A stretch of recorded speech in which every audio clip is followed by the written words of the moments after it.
mga saswang! Welcome back to my YouTube channel! So ayan mga saswang, nagbabalik na naman tayo sa ating everyday update sa ating pinapagawang bahay. So ayan mga saswang, ere-erechoy na natin ito dahil ang dami yung mga natutuwa sa ating mga pa-update sa bahay. And talagang inaabangan nyo talaga ang aming bahay mga saswang. Kung excited kayo, mas excited naman kami. Pero ayun nga mga saswang, gusto ko na din i-take itong opportunity na to na magpasalamat si Ma'am Claire, ayan from Paris. Talaga namang hindi pa natatapos ang bahay, talaga namang meron na siyang ibibigay na blessing sa atin. Ayan, so yun mga seswang is talagang magagamit namin sa aming bahay. So thank you so much Ma'am Claire. Ngayon pa lang talagang na kami, excite na kaming matapos itong bahay. So yun kasi mga seswang na ibibigay ni Ma'am Claire. Actually unbox natin yan pero hindi pa ngayon, pero soon. So abangan nyo yan mga seswang. So yun yung isa sa major na gamit dito sa aming bagong bahay. So actually, thank you po. Pinapili kami guys kung ano ba yung sa dalawa yung kailangan mailagay dun sa may bahay sa aming dream house. So simuna pinapili ko na siya kung ano yung pipiliin niya doon. Pero sobrang maraming salamat po Ma'am Claire from the bottom of our heart kasi unexpected to, hindi namin inasahan, di ba? Di sana nung nag-Paris na kami, charing. Dinaanan na namin dyan, chat lang. So thank you so much po and we hope na ma-meet po kayo. Ayan sa pag-blessing. Ayan, pag-blessing. Uwi po kayo. Binigyan pa ng responsibilidad umuwi. Hindi, pag free lang po kayo or kayo uwi talaga kayo, ayun baka makapunta po kayo sa blessing ng bahay. Blessing agad. Di katok ba yan? Parang disipa siya. Dito jack pala yung gate. So anyway mga seswang, tara na at mag-update dahil parang kumukulimlim na naman. So ito yung isa sa natin, kalaban natin mga seswang. Pero anyway, at least meron ng second floor kahit paano meron silang mga masisilungan. So ayan ba sa mga seswang, tara na at mag-update. Let's go.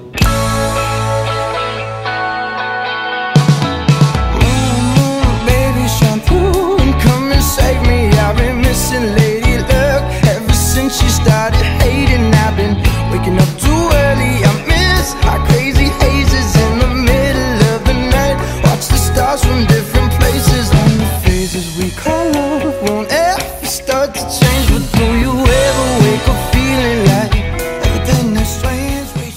So ayan mga saswang, andito na tayo finally sa ating pinapagawang bahay. And ayan, busy na po ang lahat sa kanilang trabaho. Ayan, ngayon makakapag-update na tayo dahil marami na pong mga improvement or mga bagong natapos nila dito sa aming pinapagawang bahay. So bago pala ang lahat mga sis. So ito pala, lang namin sa inyo, i-consult lang namin sa inyo. Baka may mga alam dyan, mga electrical, mga camera at barurot. So ito pala mga seswang yung namin, linya namin ng kuryente. Actually nakapag-abang na nga kami yung mismong para sa buong bahay talaga.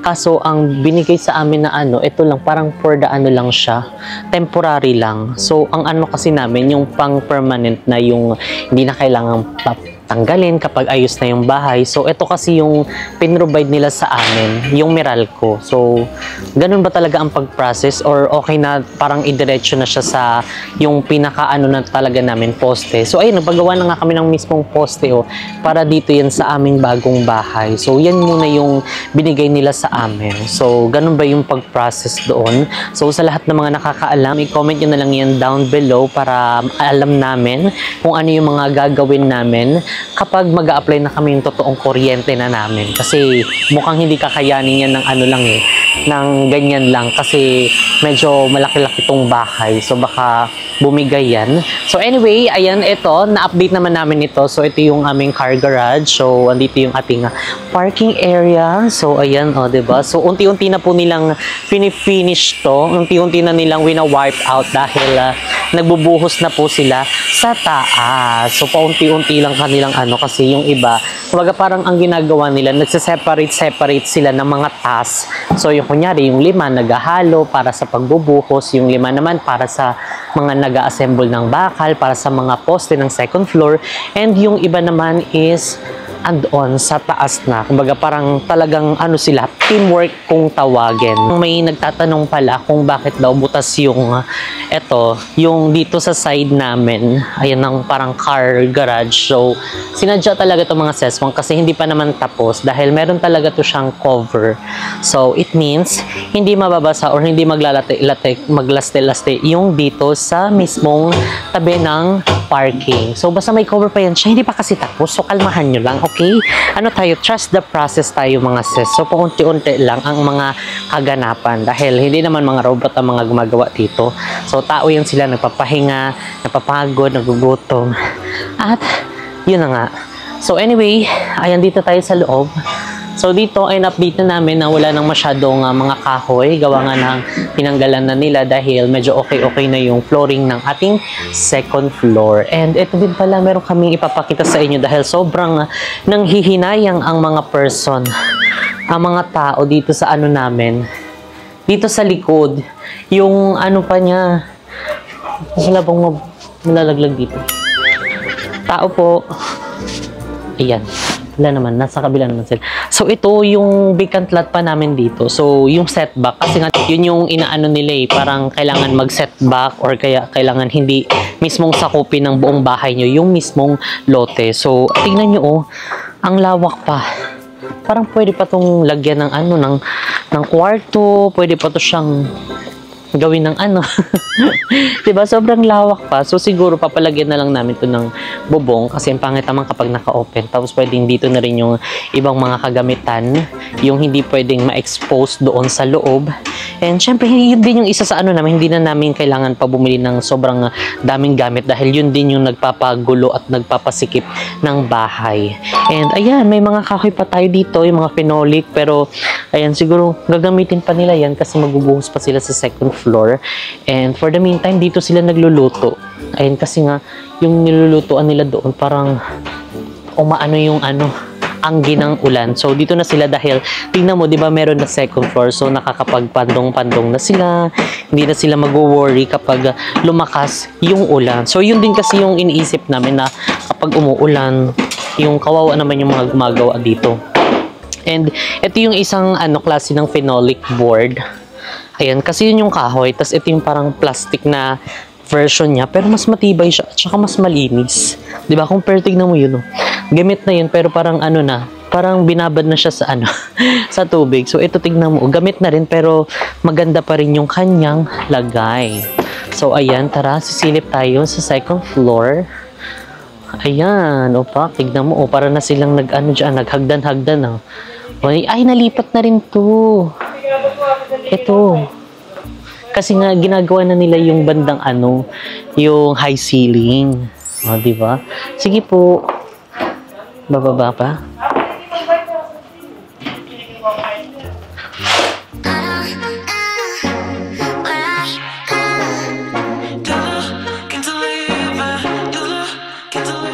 So, ayan dito naman mga seswang sa side na to yung puro bakal, yung parang mga scaffolding.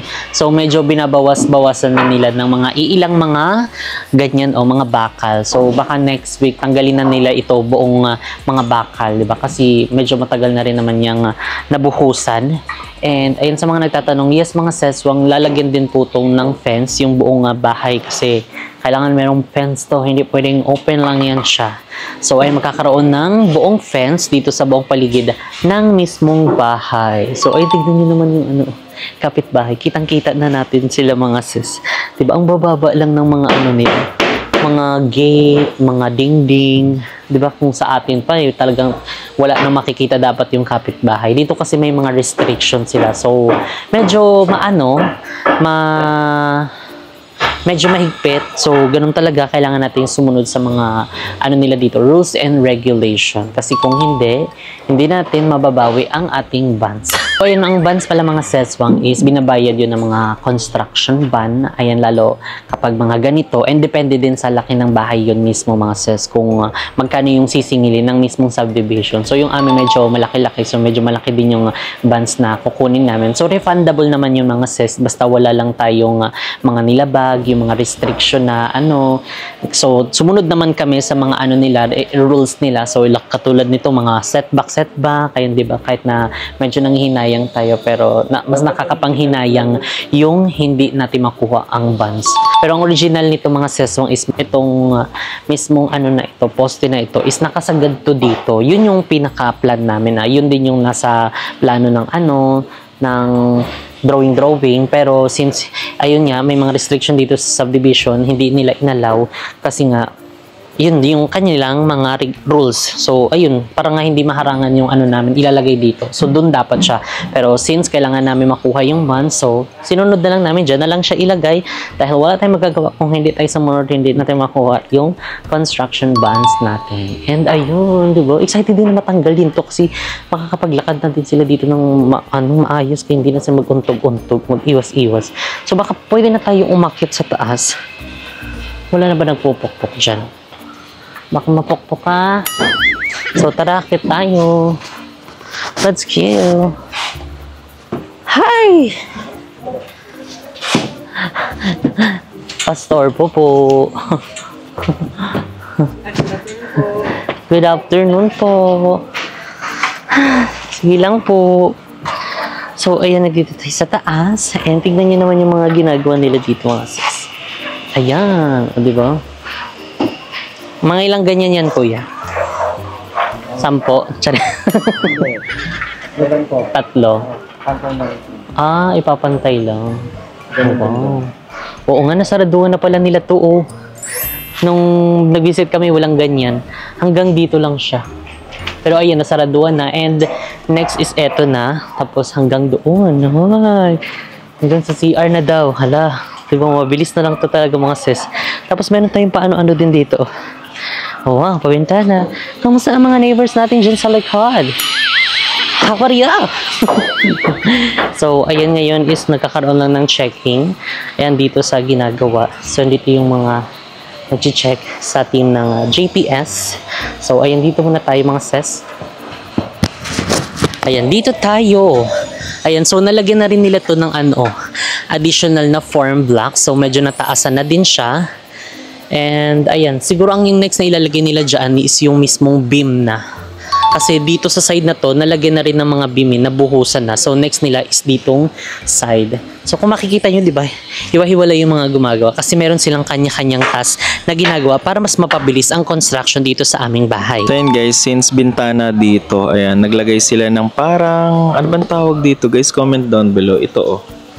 Yan, so nilalagay yan para kasi maiwasan yung pagkakrak ng mga kasi nga dito may malaking salamin dito. So naglagay sila ng parang something na ganyan dito.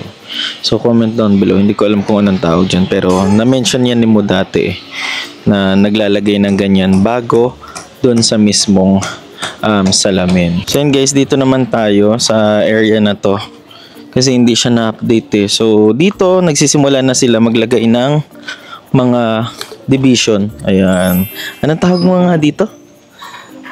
Ayan, mga form blocks. Naglalagay na sila kasi itong part na to is magiging CR to guys. So, may pintuan oh. Pwede ng pintuan oh. Pintuan to kuya? Pinto to? Pinto?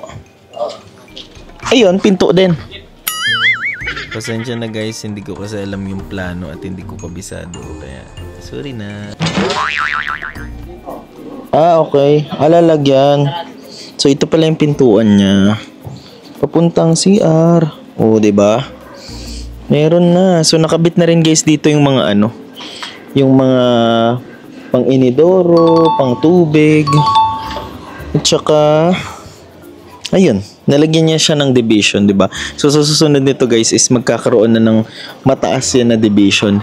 And dito sa may taas pala, yan surprisingly guys, meron na silang nailagay na biga. Ayan, 'di ba? Napapansin niyo guys, buhos na yung biga. Ang bilis nila kasi nung nagdaang araw guys, wala pa tong mga to. So almost half of the house meron ng mga bigang nailagay. So susunod nito, bubong na. Ayan, 'di ba? Na-excite kami sa may bubong na ilalagay. So dito naman, mataas na rin dito sa part na to, iyo. CR din to eh. CR number 2. Puro CR po talaga yung bahay. Mataas na rin siya, oh, 'di ba? Tsaka yung kagandahan talaga ng form blocks, oh. Yapak check nga. Ay. Parang may hangin sa loob. Ay, charot na. Hindi, matibay siya. So, ayan. Let's go naman dito sa kabilang area. So, dito guys is tapos na rin yung mismong biga. Ayan. Tapos na rin yung biga dito sa may part na to. So, nalagyan na nila ng biga. Diyan. So, dito naman sa may pinakadulo. So, may biga na rin silang nilagay dun guys. Sa ating master's bedroom. Pupunta naman tayo doon sa kabilang side ng ating bahay. So, ayan. Kailangan lang natin kumapit. Magdahan-dahan. Baka tayo ay malaglag. Paistorbo po. So, ayan. Tinatabasan ni Kuya yung form blocks. Ayan. Opa. Tignan nyo. Oh, may harang na din. Ang bilis. O, diba? Kasi nung nag-visit kami dito, wala pa to. Ngayon, meron na siyang harang. Opa. So, baka hindi na natin pasukan yung loob kasi wala namang space doon. Kasi andun yung ibang mga kahoy na parang pupormahan na lang ata nila to. Nakita nyo naman yung pinakita ni mo doon sa kabilang side na beam. Ito rin yung beam dito sa kabila. So, ayan doon din. Oh, meron na ding beam. Oh, wow! So, ito lang medyo half pa lang. Pero sa Lunes daw, nakasked para buhusan itong natitirang beam na kailangan pambuhusan. Siguro paikot na rin yan dito, no? Para close na din siya. Sa Lunes, close na din to. O, diba? Panibagong update na naman yan, mga seswang. So, kaya namang everyday meron talaga tayong update dito sa ating bahay. Sa lahat ng mga gusto ng update. So, manood po kayo sa Jessica Absalon channel. Mag-upload po kami ng 7 p.m. or 8. Depende sa internet kasi yung PLDT wala pa ring action eh. Galaw-galaw, PLDT, unti na lang, magpapalit na kami talaga. So, ayan mga saswang, tara na dahil mainit na at nagluluto na tayo dito sa init. Tara na, baba na tayo. Driving through Nevada with nothing but a satellite map. Oh, is this what it feels like to have nothing but each other? 'Cause honestly, I like it like that. Not a lot, but it feels right to fly under the radar, sleep under the stars. No money and fame, but all I want is your heart. We're flying under the radar, living out of a car. Not a lot, but it feels right. Is this what it feels? So, ayan mga seswang, dito kami ngayon sa Seattle's Best. Ayan, dahil dito muna kami tatambay kasi anong oras pa lang break time ng mga gumagawa ngayon sa bahay. So, mag-visit sana kami. So, gusto lang muna namin sila makapagpahinga kasi natutulog sila ngayon. So, mamaya after ng break nila, pupunta na kami dun. So, dahil merong malapit na Seattle's Best, so dito muna kami tatambay and nakapag-order muna kami dito ng cinnamon roll. So, ito yung akin. So, nagkakahalaga siya ng 110 pesos. Diba? Kabag 110. Tapos yung kay mo ay pork cheesecake. Ayan yung kanya. So, natikman na niya. So, para siyang inanuan lang siya. Inorge. So, nagkakahalaga yan ng 195. Ay, kabag pa 200. So, dahil mahal na itong aming kinain, ang aming drinks ay service water. Para makatipid. Ayan, diba? So, at least bumili tayo, di ba? Magkano rin to? 110 tapos 195 oh. Equals, comment down below. So, excited din kami bukas mga seswang dahil pupunta kami ng Pampanga sa aming contractor dahil meron kaming monthly meeting. Ayun, dahil sa progress ng bahay na ginagawa and yung mga regarding pa sa mga bahay na imi-meeting namin. So, yun din yung kinagandahan sa contractor namin dahil meron silang mga pa-monthly meeting with the clients and sa mga nagpapagawa ng bahay. So, i-consider nyo ang GPS ID sign. So, talagang hindi kayo mag-worry lalo kapag nasa ibang bansa kayo or kaya busy kayo. Talagang tuloy-tuloy ang gawa nila. Ia-ano nila kayo, ia-aware nila kayo, ia-update nila kayo sa GC nyo. Tapos, andun yung mga sinisend na mga picture ng mga progress ng mga nagawa nila. So, ayun. Thank you so much, GPS ID Design. And syempre kay Sir JP. So, itadaikimasu. Itadaikimasu. Kain na tayo mga sis.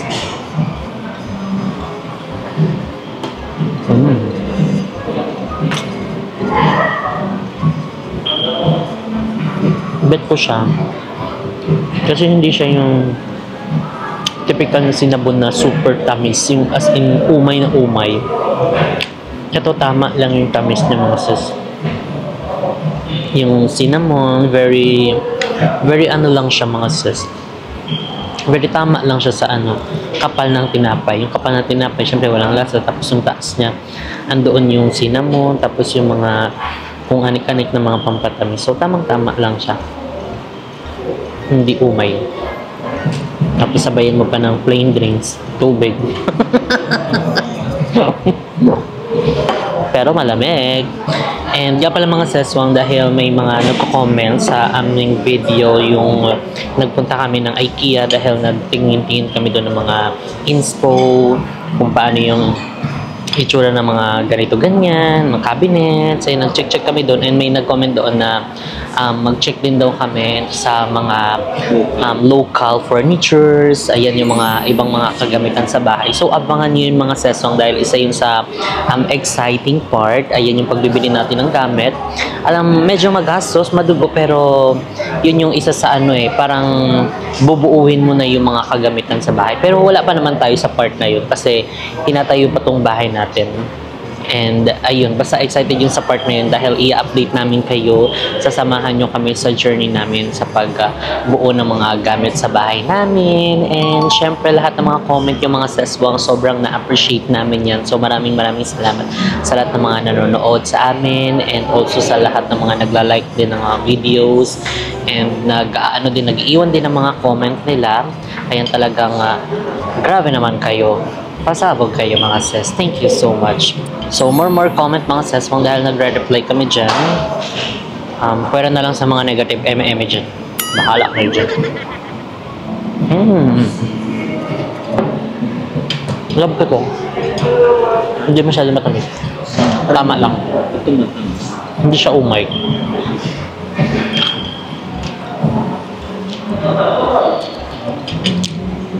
Okay, tikman naman natin itong Torque cheesecake Mimo na 195. Inom muna tayo tubig.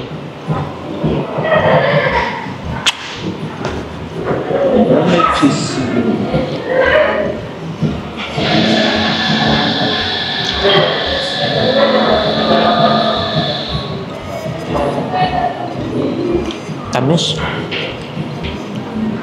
So sa lahat ng mga mahilig na matamis, cheesecake, hindi masyado. Pero masarap siya. Kumbaga, preference ko lang, hindi ko bet talaga yung super tamis. Pero sa lahat ng mga mahilig mag-sugar dyan, Isa Marie, magugustuhan mo to, lahat ng matamis.